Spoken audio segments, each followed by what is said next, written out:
অবশেষে নেইমারের কথাই মেনে নিচ্ছে ব্রাজিল। ব্রাজিল দলটার অবস্থা প্রায় টালমাটাল।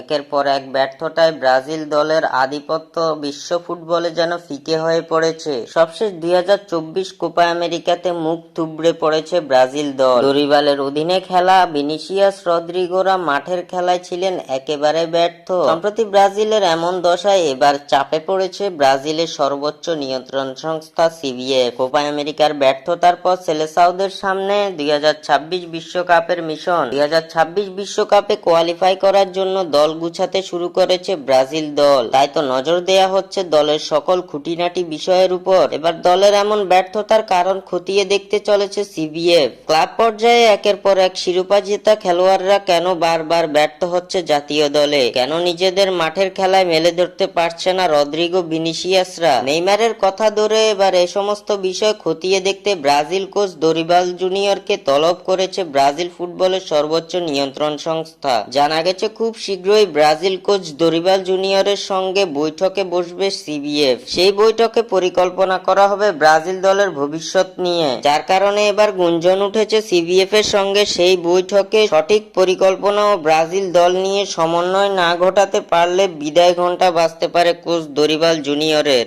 তাই তো এবার নেইমারের কথা মেনেই দরিবালের সঙ্গে বৈঠকে বসবে সিবিএফ, যেখানে নির্ধারিত হবে দরিবালের থাকা না থাকার বিষয়টি।